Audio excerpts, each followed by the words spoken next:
Ang aga ng ulan pero tumila din kaya naman lumabas na nga kami ng bahay. Saktong-sakto naman na nagpapakain nga ang Lola Rose ng kanyang mga baboy kaya naman sinundan na rin namin. O siya, bago ko makalimutan, welcome dito sa Plus. At dito wala kayong makikita kundi green. At tara at itutur kayo ni Arky Dandan. So, ito yung first stop namin ay pupunta nga muna kami kay Lola Rose. Para nga makita ni Arky Dandan itong mga alaga ni Lola Rose na baboy. O siya, yung mga baboy pala nila dito ay native, yung black. Medyo maputik nga lang dito dahil nga katatapos lang talaga ng ulan. At mabuti na lang talaga at lumila din kaya naman itong at nakapasyal din kami.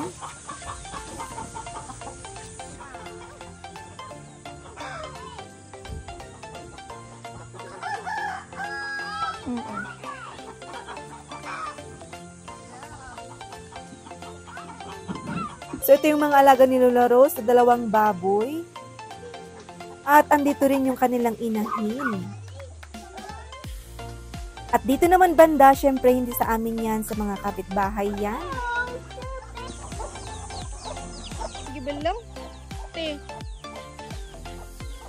So, tara at magkakadlakad tayo dito sa diki ng Plus. At kada uwi nga namin dito ay dito nga palagi ang pasyalan namin para makaligo na rin, ganon. So, eto ang Carayan Amburayan. At ito na nga ang mahabang diki ng Plus. So, ayan, dyan kami galing kanina.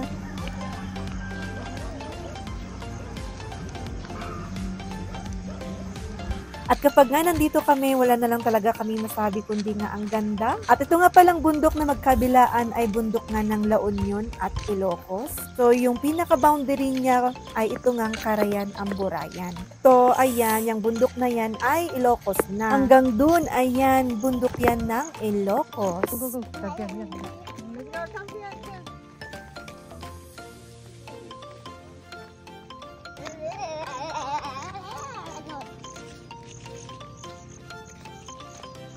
O, diba? Wala ka talagang makita dito kundi green. At yung damit lang talaga ni Daddy Dandan ang naiiba na pulang-pula.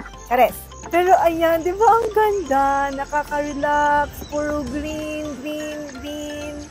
Ay, ang sarap maging green. Kares! Umay kayon apo, tayo agdigos di Carayan Amburayan, nga medyo nalibog. Medyo hindi lang maganda yung kulay ng tubig ngayon dahil nga ulan ng ulan. Pero ayan, kahit ganon pa man, eto ini-enjoy pa rin namin ang paglakad-lakad dahil nga tignan nyo naman talaga, apakaganda. Dito banda nun yung simenteryo namin, pero dahil nga sa paglaki ng tubig, ayun, nawala yung simenteryo namin at ngayon pinunta na nga sa bundok.